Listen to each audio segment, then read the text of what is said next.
Thanks for joining us. Happy Friday. I'm Corey Rose. And I'm Jordan Chavez, TGIF, my friends. Let's get a check of that forecast now with senior meteorologist Chris Bianchi. Chris, good morning. Happy Friday. Happy Friday. Good morning, Jordan. Good morning, Corey. And it's pretty nice out there, considering the fact, of course, it's the middle of November. We're still above freezing right now, officially at the airport and downtown, about 33, 34 degrees at both locations right now. Winds on the light side. So again, not too bad as we start things off on your Friday morning, November the 15th. Today, we top out at 57 degrees. Our average for today is 53. Winds generally on the light side, though those winds will pick up this afternoon and tonight in the foothills and in the mountains. So if you're joining us from some of the higher terrain, that's where you will notice that wind after about 2, 3 o'clock or so. But we will see that wind stay fairly light for us on the eastern plains, including the I-25 corridor.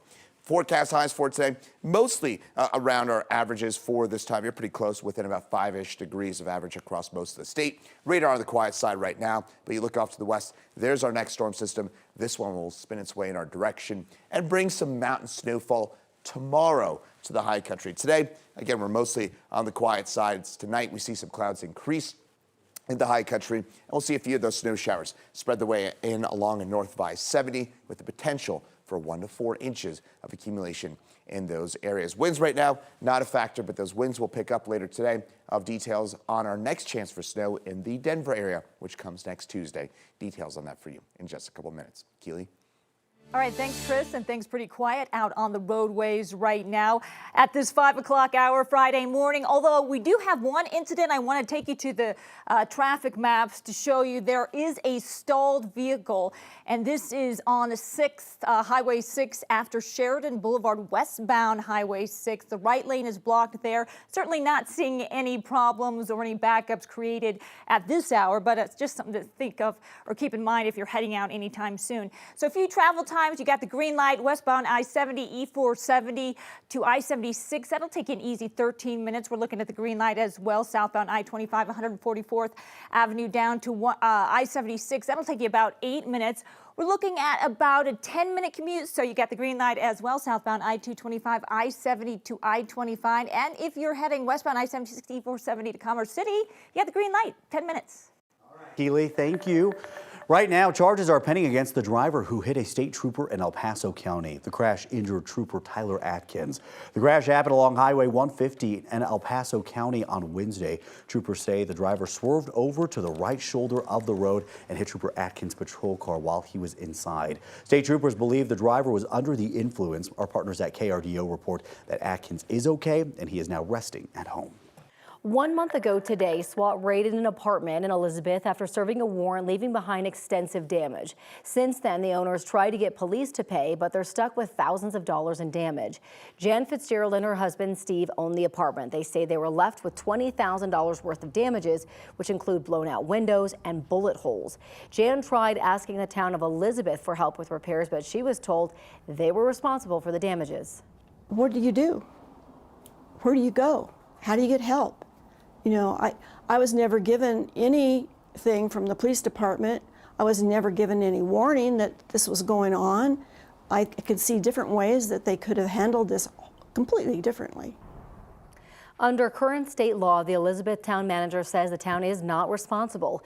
Jan Fitzgerald hopes a meeting with county commissioners may yield better news, but she knows the law is not in her favor. Well, today, students at 2 of Denver's schools plan to walk out of class. They are protesting the fact that they are on the district's list of potential closures. The students planning the protests are from Denver Center for International Studies and the School for Innovation of Sustainable Design. Organizers tell us parents and teachers at the schools have sounded the alarm with DPS for years about low enrollment and the potential for a school closure. They say they want the district to combine DSISD and DCIS Baker into one campus. Students plan to walk out of school this morning and march to DPS headquarters. The DPS board will vote on closing and consolidating schools next Thursday. President-elect Donald Trump plans to pardon January 6 defendants on a case-by-case basis. That's according to a spokeswoman for the Trump-Vance transition team. The term is similar to what Trump's campaign told NBC News back in April when he promised promised to pardon January 6 protesters on a case-by-case basis. The FBI has arrested more than 1,500 people in connection with the attack on the Capitol, and more than 1,100 people have been convicted. Trump's plans could impact a few Coloradans currently serving time for their roles in the attack. Just last month, a judge sentenced 51-year-old Patrick Montgomery from Douglas County to 3 years in prison, followed by 3 years of supervised release. He was convicted in May on felony charges of obstruction of an official proceeding and assaulting, resisting, or impeding officers. In May, 70-year-old Avery McCracken from Telluride was handed a 12-month and 1-day prison sentence, followed by a year and a half of supervised release. He pleaded guilty to civil disorder in October of 2023. An arrest affidavit says McCracken was part of a group that entered a restricted area on the west side of the Capitol. The court also ordered him to pay $2,000 in restitution. And in March, 53-year-old Jeffrey Sable from Kittredge was sentenced to 63 months, followed by 36 months of supervised release. He was found guilty of assaulting an officer on the Capitol steps during the breach. He was ordered to pay a $36,000 fine. Another plan the president-elect has in mind is to abolish the Federal Department of Education, sending control back to the states. That proposal is raising some concerns from our state's teachers union, the Colorado Education Association. An estimated 10% of funding for Colorado schools comes from the Department of Education. Some of that money helps low-income students and students in special education programs. Particularly here in Colorado, we're near the bottom of per pupil funding in the nation as a state as it is, and so likely any further strain on our funding system here in Colorado will have significant effects. 60 senators would have to vote yes on Trump's plan in order for it to go through. Republicans only hold 53 seats, so they would need bipartisan support unless they eliminated the filibuster. Right now, global health officials are sounding the alarm about the surge of measles. According to the CDC and the WHO, worldwide cases of the disease surged more than 20% last year. More than 107,000 people died, most of them young kids.